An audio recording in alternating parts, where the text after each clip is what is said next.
Donc, bienvenue à l'atelier de pleine conscience. Je m'appelle Kayla Breelove-Carter. Je suis une conseillère thérapeute agréée, un traumatologue et la superviseure clinique pour le programme communautaire de counseling en partenariat avec la CSM du Nouveau-Brunswick, dans l'Association canadienne de santé mentale du Nouveau-Brunswick. Créée par l'équipe de Breelove Counseling, je suis ravie de m'engager dans un sujet aussi important et intéressant. J'aimerais commencer par vous donner un aperçu de ce que nous faisons ici à Breelove Counseling. Donc, juste pour vous aider, je vais juste dire la prochaine page, en cas que vous êtes après de suivre par le link. Donc, la prochaine page, en utilisant une approche basée sur notre compréhension du traumatisme, nous supportons une pratique intégrative axée sur le partenariat communautaire et privé.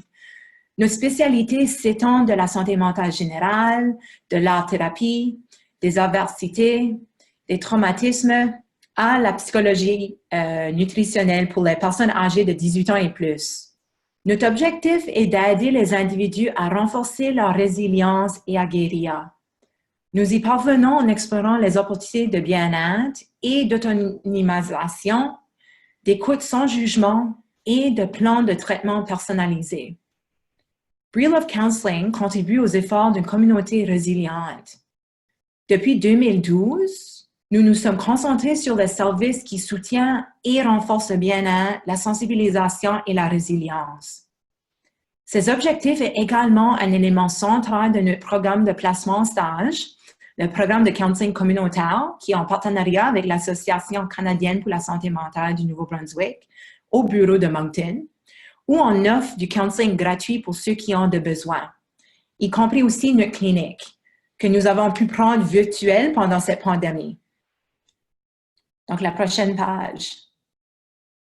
Nos sujets. Donc, aujourd'hui, nous allons aborder 7 sujets. Donc, le premier sujet qu'on va aborder va être penser plein versus plein conscience. Quand il est difficile d'être attentif, pensée attentive, expérience de pleine conscience, parlant des sentiments, faites un de ceux qui ont de meilleurs. Et on va mettre tout ça ensemble pour finaliser la présentation aujourd'hui. Ces sujets sont utiles pour sensibiliser et participer aux compétences de pleine conscience. Il y aura des réflexions et des occasions de poser des questions au cours de la route. Pour suivre le déroulement de notre atelier, je vous encourage à poser des questions par message uniquement. À la fin, je peux répondre aux questions par vidéo et par message aussi. J'espère que cet atelier apportera de nouvelles compétences et de meilleures expériences pour vous tous. Avant que je commence à la prochaine page, j'aimerais nous commencer avec une méditation qui apporte notre attention à notre corps. Donc, on va commencer. Commencez par attirer votre attention sur votre corps. Vous pouvez fermer les yeux si cela vous convient. Vous pouvez voir votre corps assis où que vous soyez, sentant le poids de votre corps sur la chaise, sur le sol. Prenez quelques respirations profondes. Et en inspirant profondément, apportez plus d'oxygène pour animer le corps pour 4 secondes. 1, 2, 3, 4. Tiens votre souffle pour 7 secondes. 1, 2, 3, 4, 5, 6, 7. Et pendant que vous expirez, ayez le sentiment de vous détendre plus profondément pour 8 secondes.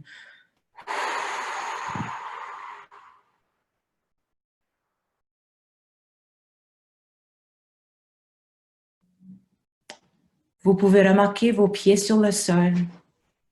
Notez le sentiment de vos pieds touchant le sol, le poids et la pression, les vibrations, la chaleur.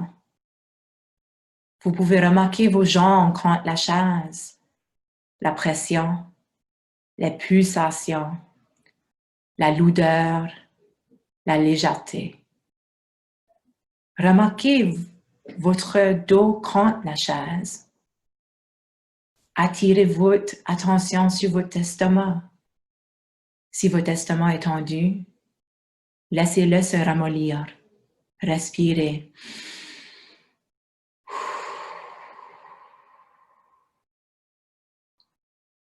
Remarquez vos mains. Vos mains sont-elles tendues ou serrées? Voyez si vous pouvez les laisser se ramollir. Remarquez votre bas. Ressentez toutes les sensations dans vos bras. Laissez vos épaules douces. Remarquez votre cou et votre gorge qui soient doux, se détendre. Adoucissez votre mâchoire. Laissez vos muscles faciaux et faciaux être doux. Ensuite, remarquez tout votre corps présent. Respirez encore une fois.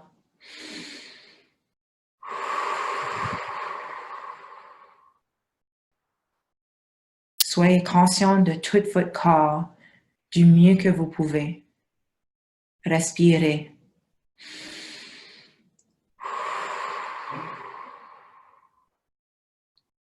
Et puis, lorsque vous êtes prêt, vous pouvez ouvrir vos yeux.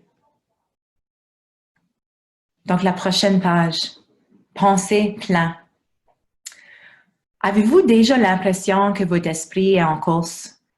Et dernièrement, comment vos nerfs sont usés, votre énergie s'est épuisée et un brouillard trouble vos pensées. Certains d'entre nous ressentent souvent cette façon. Certains d'entre nous ressentent cette façon et luttent avec des émotions écrasantes. C'est comme si le bouton était tourné au volume maximum sur une grande partie de ce qu'ils ressentent. Lorsque nous mettons en colère, tristes ou effrayés, cela se présente comme une grosse vague puissante qui peut nous balayer. Donc, je vous pose ces questions de réflexion. Pensez à un moment où vous avez vécu des émotions écrasantes dans votre vie. Qu'est-ce que cela vous a fait? Il y a des jours où vos sentiments vous frappent avec la force d'un tsunami. Lorsque cela se produit, cela vous rend compréhensible. Vous avez peur de ressentir les choses parce que vous ne voulez pas être emporté par vos émotions.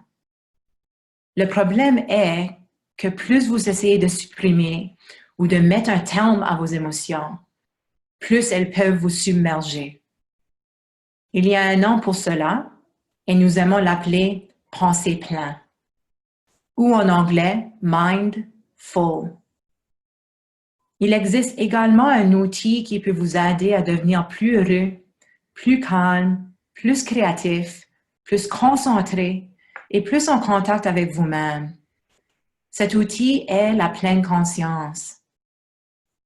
La pleine conscience comme outil peut vous aider à développer une prise de conscience et pour les autres, à améliorer vos capacités de pleine conscience. En participant et en pratiquant régulièrement ces outils et techniques, vous pouvez apporter de réels changements dans la gestion de votre perception du stress et des exigences de votre vie quotidienne. La partie la plus difficile est de s'engager à participer intentionnellement et à pratiquer la pleine conscience. Bien que d'écouter ces ateliers puisse être utile, ce que nous partageons avec vous aujourd'hui n'aura aucun impact sur votre vie à moins que vous ne le mettiez en pratique. Les principes de la pleine conscience sont simples à apprendre, mais comme toute autre chose, il faut de la pratique. Donc, la prochaine page. La pleine conscience signifie prêter délibérément attention à tout ce que vous faites en ce moment ici. Cela signifie prêter l'attention d'une manière particulière, exprès, dans le moment présent et sans porter de jugement. La pleine conscience n'est pas en conflit avec des croyances ou des valeurs. C'est un moyen pratique de remarquer des pensées, des sensations physiques, des images, des sons, des odeurs, tout ce que nous ne remarquons pas normalement. La compétence réelle peut être simple, mais parce qu'elle est si différente de la façon dont nos esprits se comportent normalement, cela demande beaucoup de pratique. La pleine conscience peut simplement être en train de remarquer ce que nous ne remarquons pas normalement. Nos têtes sont trop occupées dans le futur ou dans le passé. Réfléchissez à ce que nous devons faire ou à ce que nous avons fait plutôt qu'à ce que nous faisons actuellement, à ce qui est dans le moment présent. Être attentif nous aide à former notre attention. Notre esprit errant environ 50% du temps. Mais chaque fois que nous pratiquons la pleine conscience, nous exerçons nos muscles d'attention et devenons mentalement plus en forme.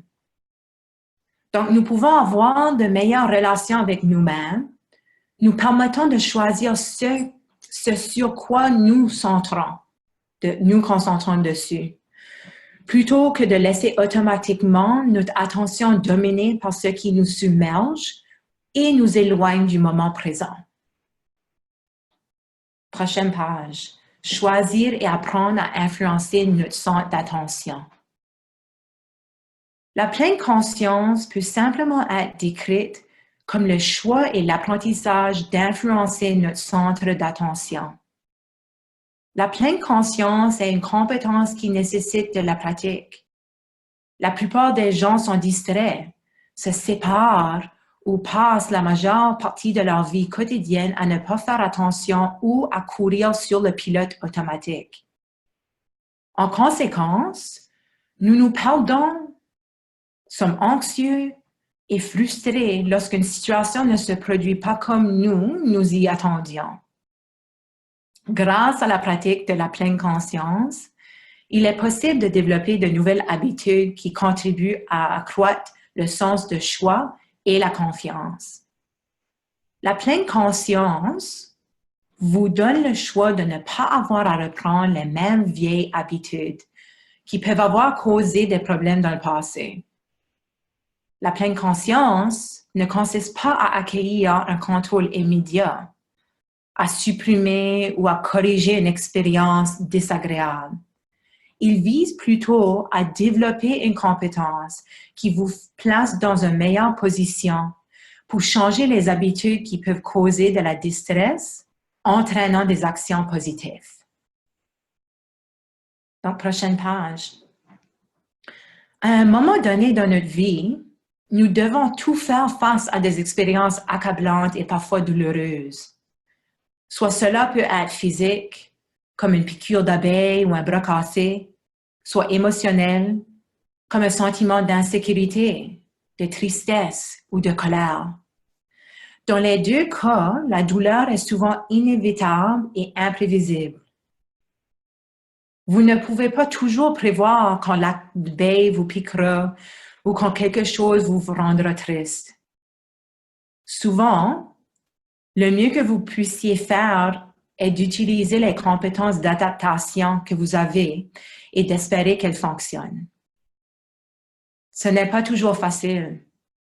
Fournissant un effet à court terme, la plupart de nos compétences d'adaptation ont été enseignées à un âge précoce et bien que utiles dans les expériences passées, elles n'ont pas été contestées et sans réflexion et conduit à des formes de réactions inutiles par rapport à une réflexion utile-réponse. Il peut être encore plus difficile de réagir lorsque la douleur émotionnelle et physique est plus intense et survient plus fréquemment que pour les autres.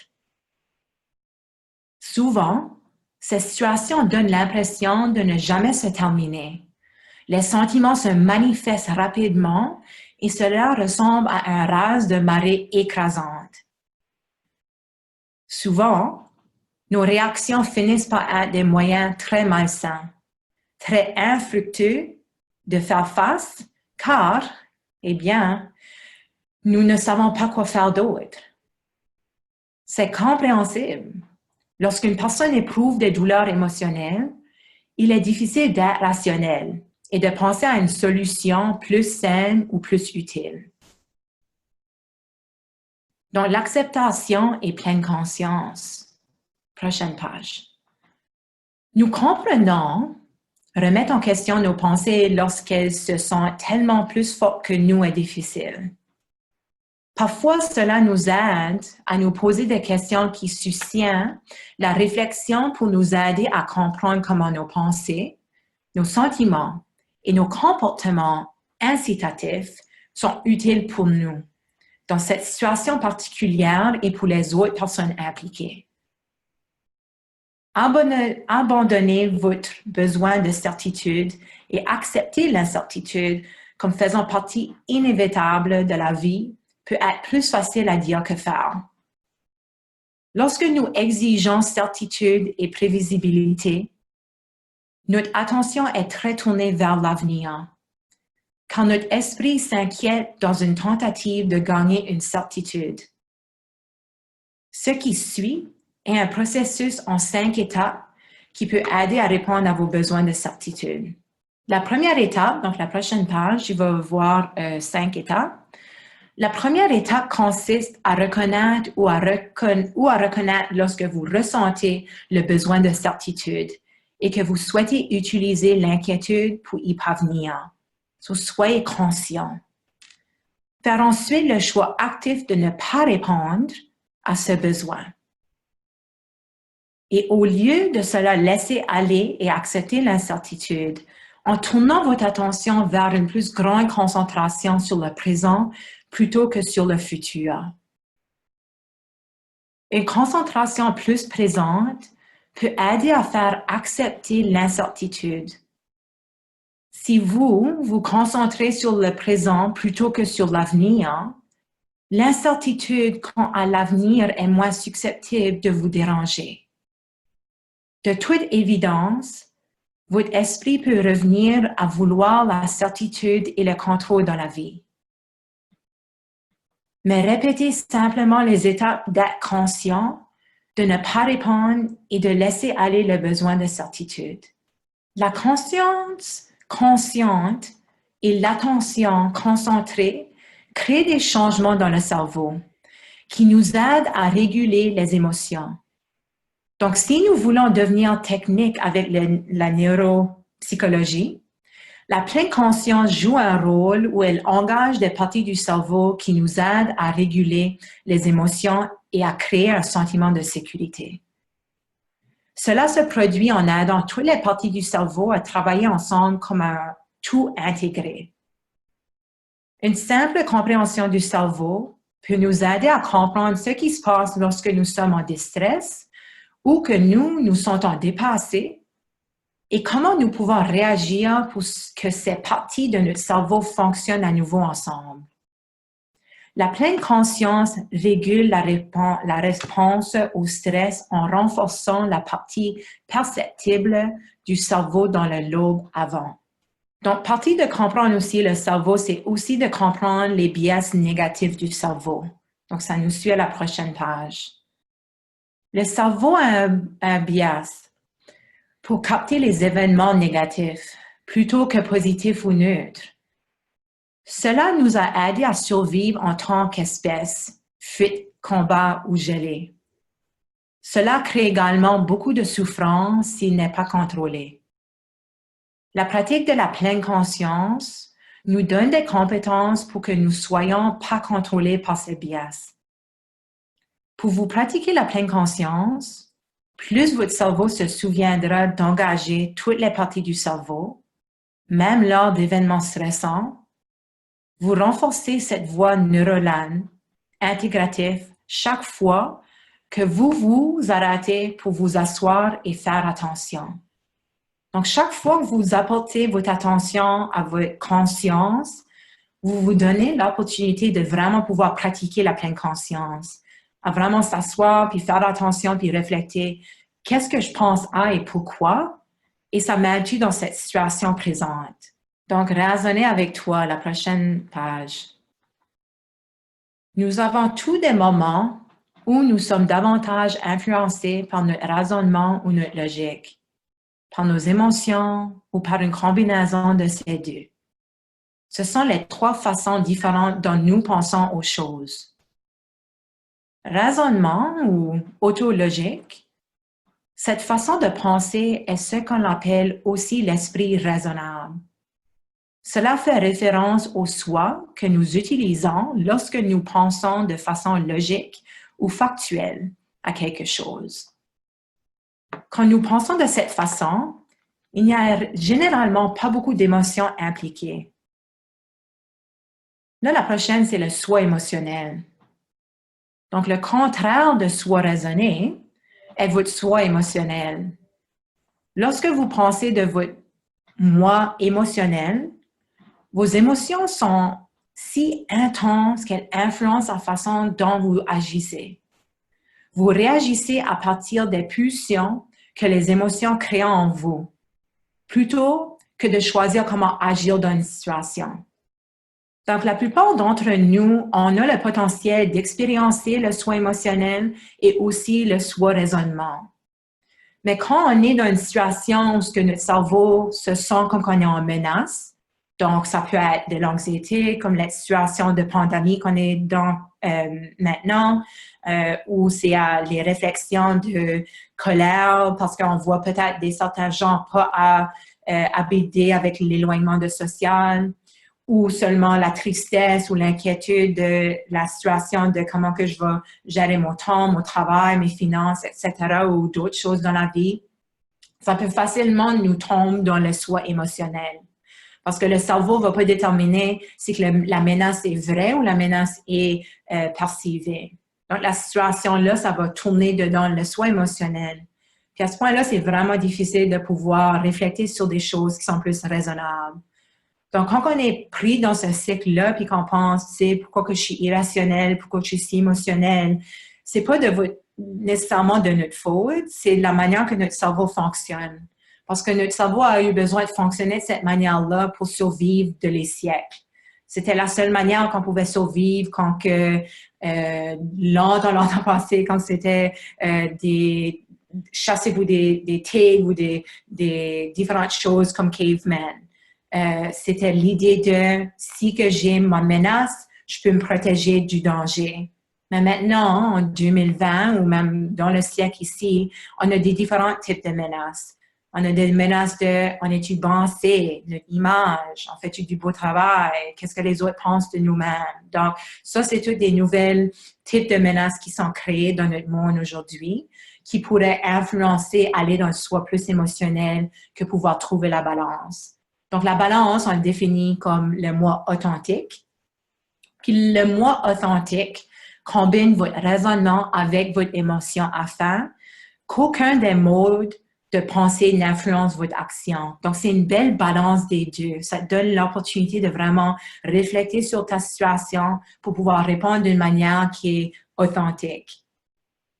Mais plutôt que puissiez considérer les conséquences de vos actions, bonnes et mauvaises, et agir par la suite dans votre propre intérêt. Donc, une réflexion à faire, puis ça serait intéressant de juste savoir de vous, qu'est-ce que vous pensez de ça. Vous êtes-vous déjà retrouvé dans une situation qui aurait pu vous sembler difficile, mais vous saviez ce que vous deviez faire? Ce n'était peut-être pas la chose la plus facile à faire ou ce que vous vouliez vraiment faire dans la situation, mais c'était ce qui deviendrait utile et gérable. Donc, y a-t-il des idées ou des réflexions sur votre barre de pensée si que vous avez retrouvé dans une situation qui était super difficile, mais avec tout ce qui était dit, vous avez quand même fait le choix qui était bien pour cette situation-là. Donc, parfois, des différentes situations qui peuvent refléter de faire quelque chose de difficile, c'est quand on est dans le mode émotionnel et puis qu'on a la difficulté de pouvoir retourner notre attention à soi-même, puis avoir une compassion de soi-même pour dire que c'est correct de ne pas être OK. Puis que c'est correct qu'on a l'inconnu, puis qu'on comprend peut-être pas qu'est-ce qui va être dans l'avenir. Même si que c'est vraiment difficile parce qu'on veut on veut s'étendre dans le soin émotionnel. Peut-être ça veut dire avoir l'anxiété ou se fuir de l'anxiété, ou peut-être de manger émotionnellement, etc. Avoir un moi authentique te donne la permission de pouvoir dire que c'est correct, que c'est normal de se sentir de cette manière, que c'est une situation très difficile, mais que dans ce moment ici, en regardant puis en respectant soi-même, tu es OK physiquement. Que peut-être émotionnellement, c'est les pensées, puis ça va venir, puis ça va s'en venir. Donc, quand on peut penser de cette manière-là, ça, c'est votre moi authentique. Donc, nous avons toute cette sagesse et nous l'utilisons tout régulièrement, même si parfois elles n'ont pas envie. Parce que parfois, on n'a pas envie de se pousser puis de trouver des manières qui sont plus plaisantes parce qu'on est juste dans ce sentiment-là. Puis le sentiment, malheureusement, est familial et confortable, mais ça ne veut pas toujours dire que c'est le bon sentiment d'être. Vous pouvez certainement développer votre moi authentique par la pratique de la pleine conscience et la compassion de soi-même. Sur une note, il y aura un atelier dessus la compassion de soi-même ce mercredi qui s'en vient, si vous êtes intéressé. Ou si vous n'êtes pas encore inscrit, vous pouvez aller contacter l'ACSM du Nouveau-Brunswick pour vous enregistrer pour cet atelier-là. Donc, voyons comment nous pouvons développer des compétences de pleine conscience à travers des expériences de pleine conscience. Donc, on se retrouve à la prochaine page. Alors, comment pouvons-nous vivre des expériences de pleine conscience?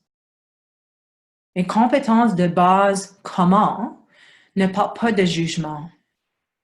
Il n'est pas toujours aussi facile de ne pas juger. En fait, les habitudes de jugement et de critique sont profondément enracinées chez presque tout le monde, pour une grande variété de raisons. En raison de cette énergie d'habitude profonde de juger, il a été longtemps enseigné que l'importance de construire une fondation de pleine conscience repose sur des attitudes de bonté et de compassion. La gentillesse et la compassion sont une amitié profonde et accueillante, remplie de pardon et d'amour inconditionnel. C'est une capacité humaine profonde, toujours présente, au moins potentiellement. La gentillesse et la compassion peuvent être une aide puissante à votre pratique de la pleine conscience. Tout ce que vous devez faire est d'admettre et de permettre des sentiments de gentillesse et de compassion dans vos façons de prêter attention en pleine conscience. Plus facile à dire qu'à faire. Lorsque nous ne sommes pas conscients de notre autocritique, nous ne ressentons pas beaucoup de gentillesse et de compassion envers nous-mêmes et parfois les autres. Nous explorons cela en toute compassion mercredi prochain. Assis avec bonté et compassion peut vous aider à supporter des impacts des habitudes profondes, des habitudes de jugement et de critique. Être intentionnel de vous donner la permission d'être gentil et compatissante avec vous-même vous soutient dans le comment d'être vraiment sans jugement. Une autre façon de promouvoir une vision équilibrée de vous-même consiste à aborder vos comportements et la façon dont vous vous traitez. Donc, la prochaine page, sentiments. Voici une autre réflexion. Vous traitez-vous comme quelqu'un qui mérite des soins personnels et la validation de vos efforts? Ou vous négligez-vous et vous retirez-vous des sentiments accablants? Prendre soin de soi et valider nos efforts sont des éléments importants dans l'expérience quotidienne. ce qui nous fait nous sentir bien dans notre peau et dans notre vie. Considérez notre esprit comme la surface d'un lac ou d'un océan. Il y a toujours des vagues qui sont agitées par le vent, qui vont et viennent et varient en direction et en intensité, tout comme les vents de stress et de changement dans nos vies, qui attisent les vagues dans notre esprit. Il est possible de trouver un abri contre une grande partie de vent qui agite l'esprit. Quoi que nous puissions faire pour les empêcher, les vents de la vie et de l'esprit souffleront. Vous ne pouvez pas arrêter les vagues, mais vous pouvez apprendre à surfer. Être en contact avec vos sentiments peut vous aider à surfer la vague de pleine conscience, vous menant à la pleine conscience. Les sentiments ajoutent de la couleur à nos vies, mais nous ne les remarquons souvent que lorsqu'ils nous apportent plaisir ou douleur. Donc, la prochaine page, parlons des sentiments. Les sentiments ajoutent de la douleur à notre vie, mais nous ne les remarquons souvent pas tant qu'ils ne nous apportent ni plaisir ni douleur. En apportant une conscience consciente à nos sentiments, nous pouvons apprendre à les remarquer et à les étiqueter.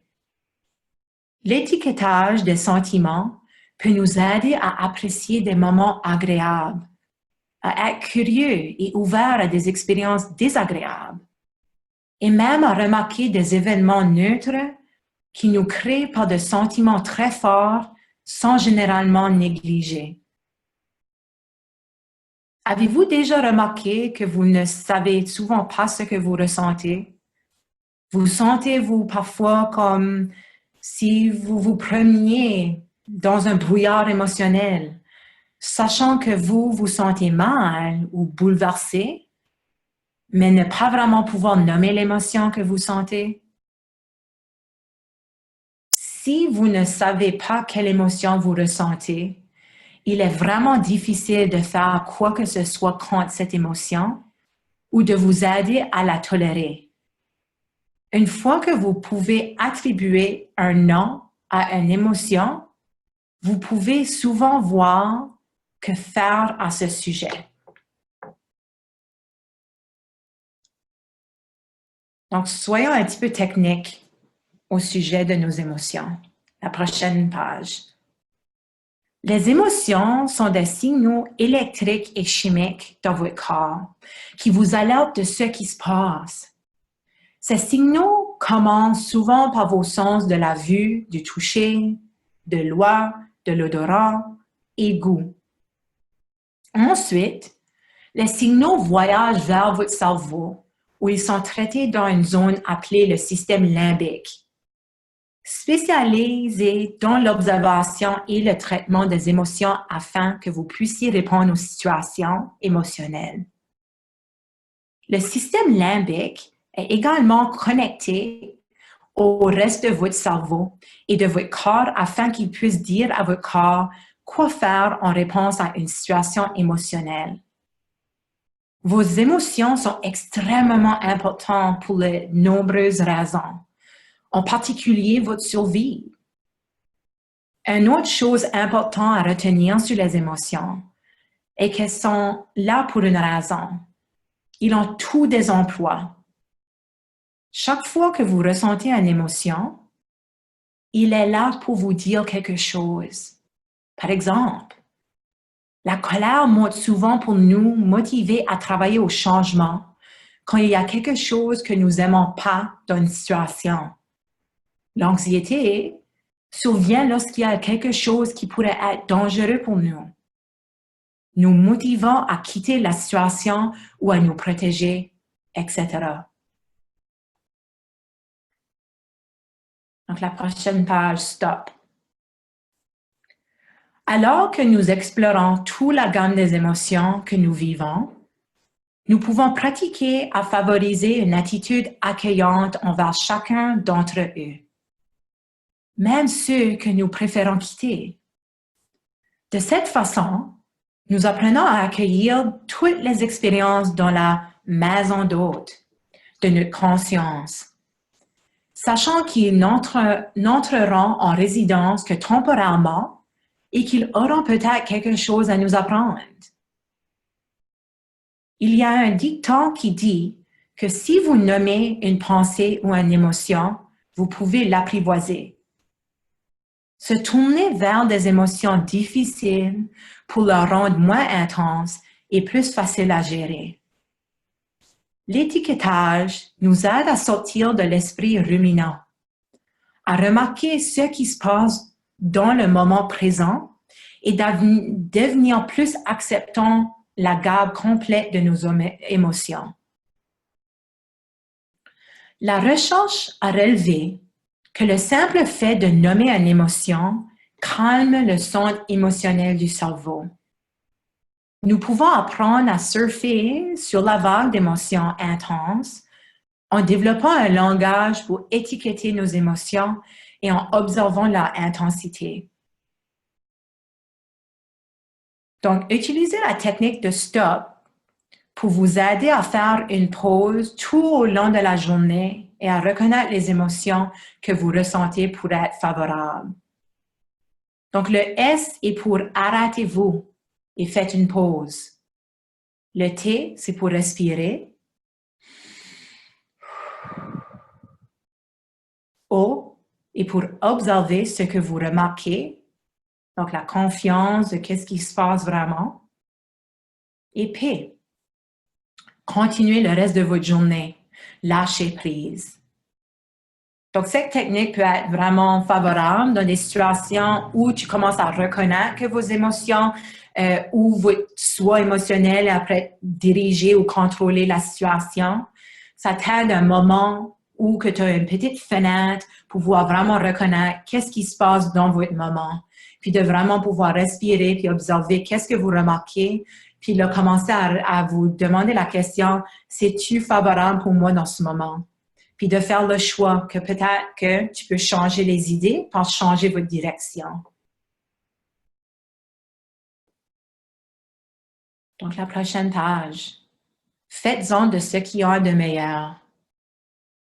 Des ondulations dans votre progression peuvent survenir et sont à prévoir.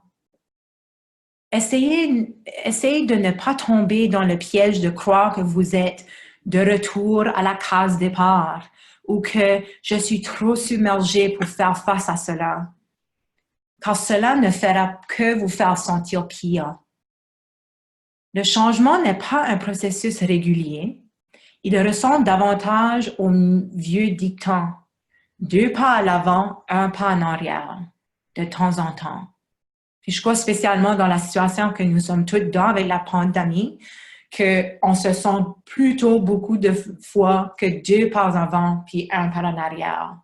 Mais de reconnaître puis avoir la compassion de soi-même, de reconnaître que c'est pas quelque chose qui va venir tout de suite, que c'est un processus. Donc, la prochaine page, les hauts et les bas. Pensez à la façon dont vous avez appris à faire du vélo. Il a probablement fallu quelques tentatives instables et quelques chutes avant de retrouver l'équilibre. Même lorsque vous obtenez votre équilibre, vous pouvez toujours être instable lorsque vous voyagez sur un nouveau terrain ou sur une différente surface. De la même manière, différentes situations ou moments de votre vie peuvent être plus difficiles et nécessiter des efforts et de la persévérance supplémentaire. Ça devient plus difficile d'attendre les bias ou les auto-évaluations négatives, plus les auto-soins intentionnels, plus les attentions aux qualités positives, plus de validation de votre propre effort, plus d'expérimentation de votre comportement, etc. Même après beaucoup d'entraînement, il peut arriver que vous pensiez avoir glissé et que vous vous sentiez un peu déséquilibré. Le développement de nouvelles compétences n'est jamais un processus fluide. Vous êtes toujours confronté à de nouveaux défis et à des situations différentes pour appliquer ces compétences. Il y a plusieurs raisons pour lesquelles des ondulations se produisent. Il peut y avoir une augmentation du stress physique ou mental. Tout comme faire du vélo sur un terrain difficile, le stress physique ou mental peut être un défi pour les nouvelles façons de penser et de se comporter que vous avez développées et vous pouvez revenir à vos anciennes habitudes. De plus, lorsque nous ne sommes pas bien physiquement, nous sommes moins susceptibles d'avoir l'énergie mentale ou physique nécessaire pour défier ou d'expérimenter nos pensées, règles ou croyances négatives, pour bien nous traiter ou pour penser à nos qualités positives. Par conséquent, il peut être très utile de vous rappeler que vous êtes simplement humain. La plupart des gens ont des jours de repos ou des jours où les tracasses de la vie sont plus difficiles à gérer. Tout cela fait partie du voyage.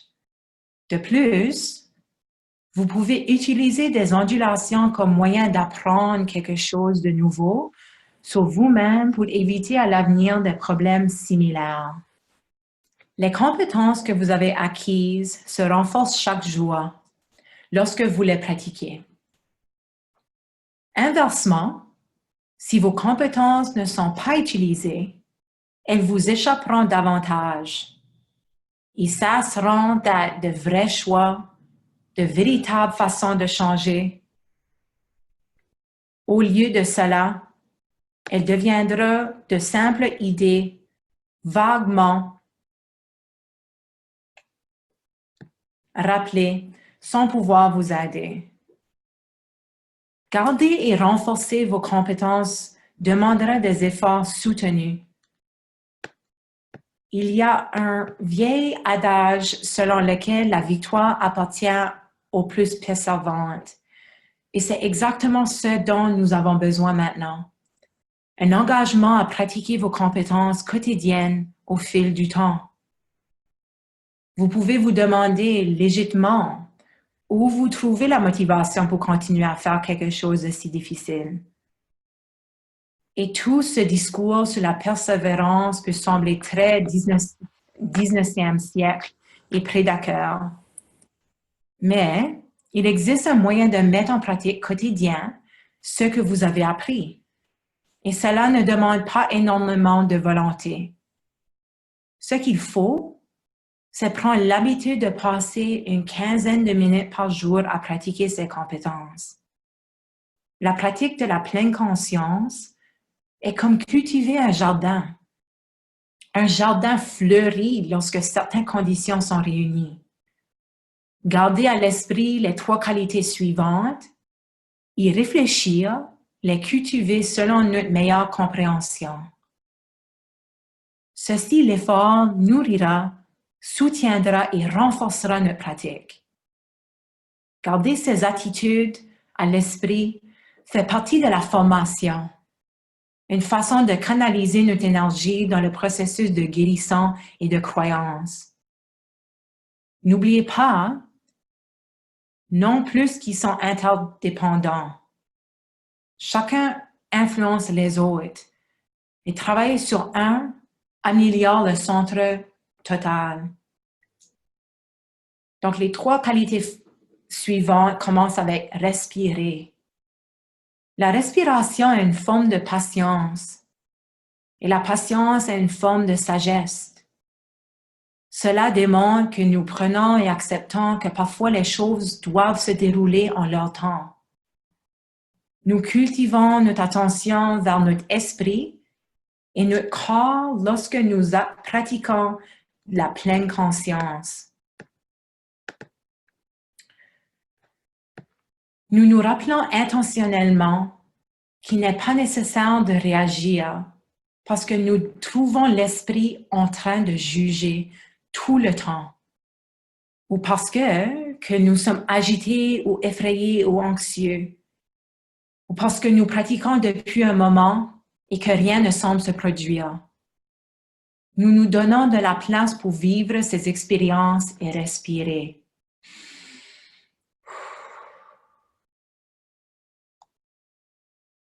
La confiance. En pratiquant la pleine conscience, vous vous exercez à prendre la responsabilité d'être vous-même et d'apprendre à écouter et à faire confiance à votre propre être.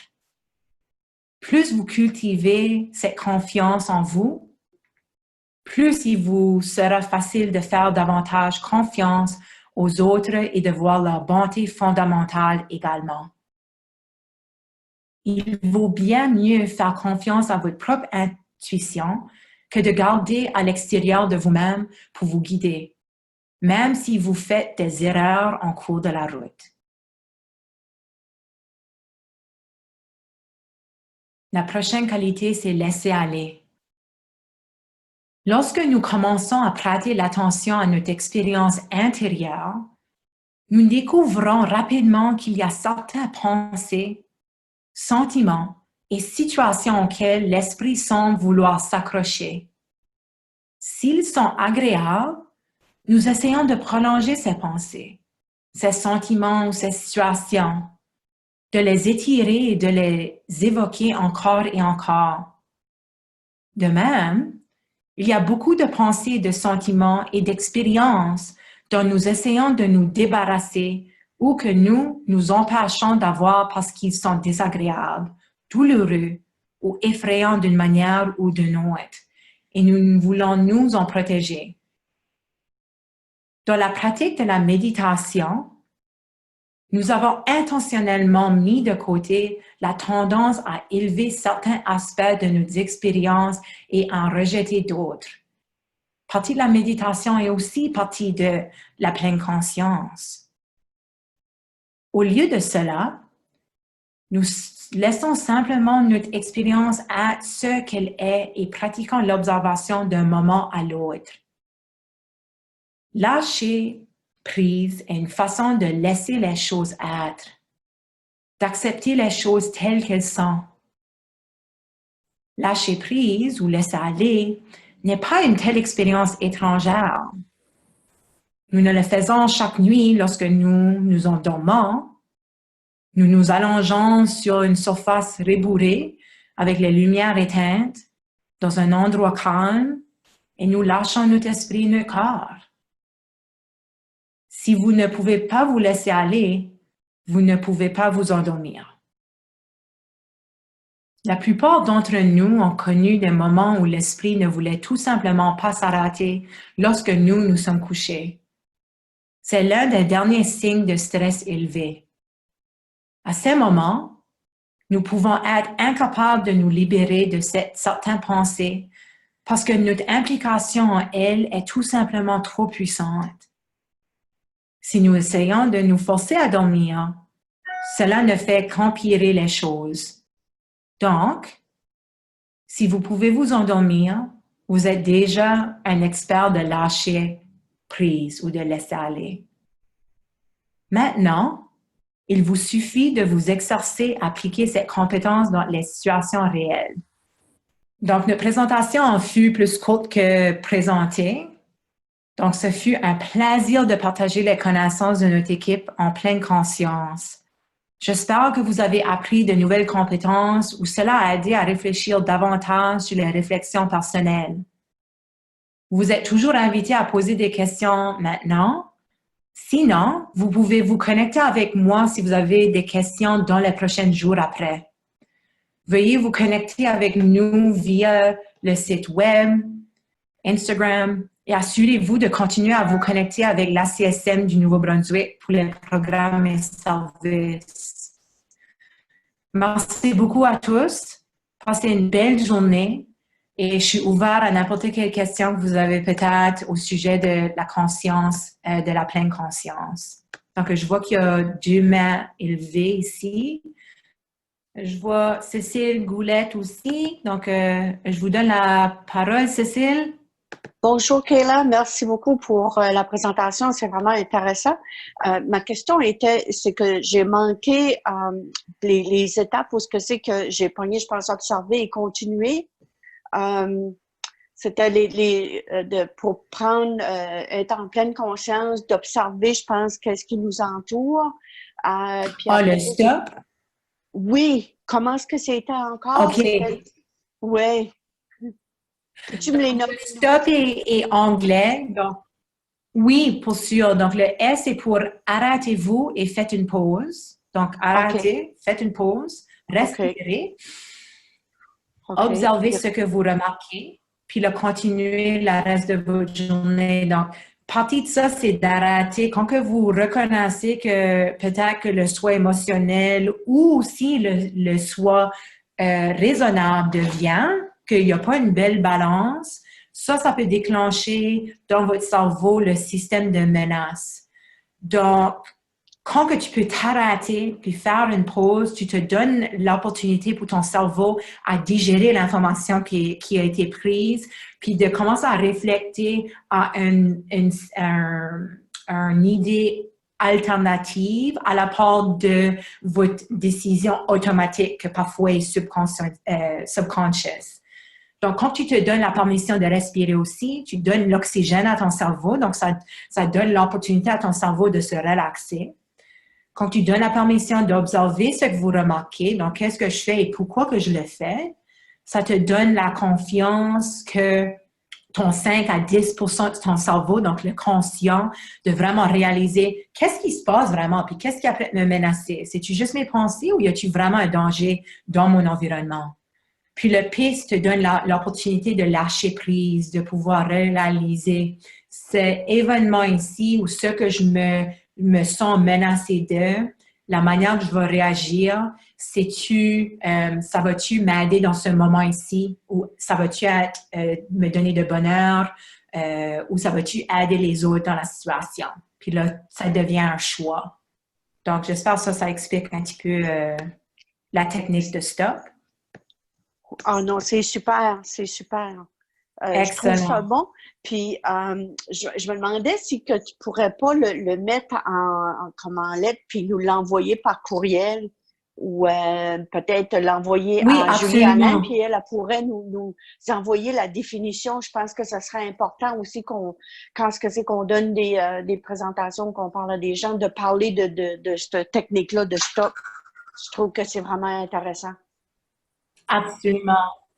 Absolument. Donc, on a la liste de participants. Donc, moi, ça me fait plaisir de vous envoyer ça. Donc, on fera ça après la présentation, puis j'envoierai le stop pour les personnes qui sont intéressées. Un gros merci, Cécile. Et, je reviens de nouveau sur le stop. Ça, je me demandais aussi, c'est puisque le stop est en anglais, je voulais faire la présentation en français, mais j'aimerais avoir les mots anglais aussi. Alors, lorsque tu vas envoyer ça, est-ce que tu peux mettre les mots anglais avec, comme le S, c'est pourquoi? Absolument. Je vous mettrai les deux. Absolument.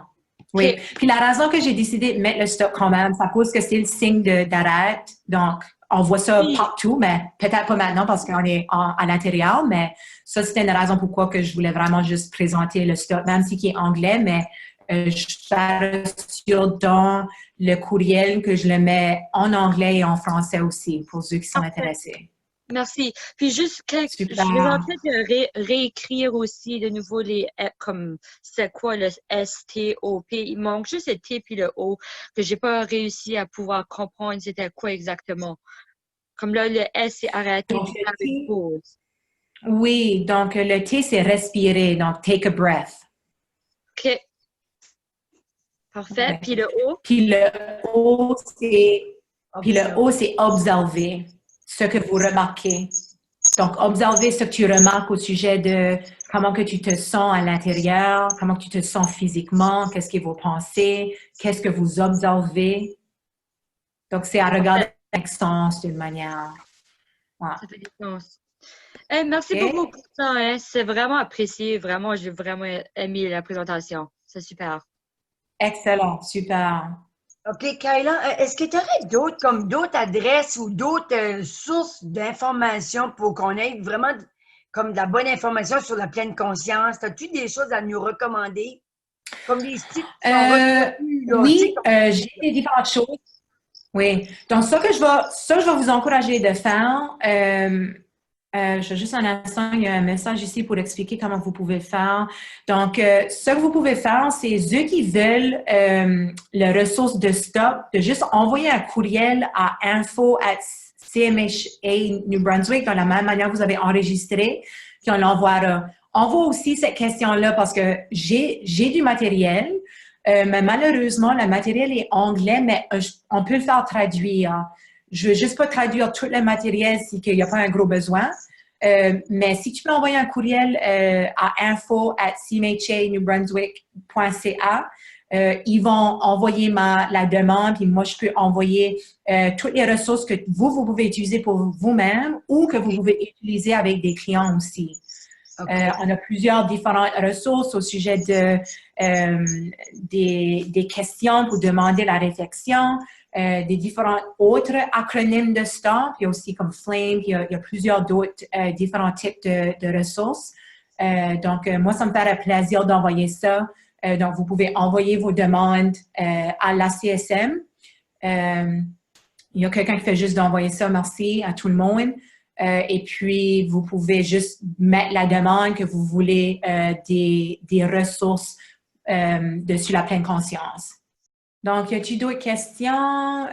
Vous avez maintenant le PowerPoint. Je sais qu'il n'y a pas aussi tant de mots dessus, mais ça peut juste vous gager la mémoire quand vous allez à travers les différentes pages de la présentation. Comme j'ai dit de nouveau, vous envoyez un courriel à info à la CSM, puis on pourra vous envoyer toute cette information-là. Lucie, de nouveau, oui, Lucie. Excuse-moi, c'est que j'ai des demandes pour l'anxiété et la dépression chez les jeunes. Est-ce que vous pensez que vous allez adresser ces thèmes-là ou? Donc, ça, c'est une bonne question. Ça serait quelque chose à demander à l'ACSM. Je sais qu'ils ont des partenaires qui sont capables de pouvoir donner des formations. Oui. Je sais qu'il va y avoir des formations de comment parler aux jeunes au sujet de le virus. Et puis, à moi, j'assume qu'ils vont parler à propos de l'anxiété dans ça. Je sais aussi qu'il va y avoir un vidéo qui va sortir au sujet de parler au sujet de l'anxiété et la dépression, mais spécifiquement comment on peut se changer de l'isolement social dans l'éloignement social compatissante. Donc, je sais que dans ça, on parle du sujet de l'anxiété. Donc, il y a des différentes formations qui sortent. C'est pas nécessairement anxiété et dépression, mais on en parle dedans. Mais si c'est une question quand même, vous êtes bien sûr la bienvenue d'envoyer un courriel à la CSM pour faire cette demande-là. Et puis, ils vont travailler avec leurs partenaires pour le développer si ce n'est pas déjà développé. Mais aussi, comme j'ai dit, si vous avez d'autres questions, la CSM va vous donner mon contact, puis vous êtes la bienvenue de m'envoyer par courriel. Aussi, juste pour vous laisser savoir, nous avons une clinique électronique maintenant. Donc, ça aussi, si vous contactez la CSM, ils pourront mettre des appointements pour les personnes qui ont besoin du counseling par vidéo ou par téléphone. Puis c'est gratuit. Donc, la clinique est de 45 minutes, mais à partir de la clinique, ils pourront avoir une référence à notre programme communautaire où c'est des sessions de counseling de 1 heure, puis comme c'est le counseling, jusqu'à temps que la pandémie est finie. Donc, on continue à travailler avec les gens, les individus à ce sujet-là. Donc, ça, c'est une autre vraiment bonne ressource. Si vous avez des gens ou vous-même, vous vous sentez comme vous avez besoin de parler à un thérapeute, ça sera accessible de cette façon-là. Donc, on a des thérapeutes bilingues. S'il n'y a plus d'autres questions, je vais finir la présentation aujourd'hui. De nouveau, merci beaucoup. Et puis, s'il y a d'autres questions, comme j'ai dit, vous pouvez toujours me contacter par courriel. OK? C'est bon. Au revoir tout le monde. Bye.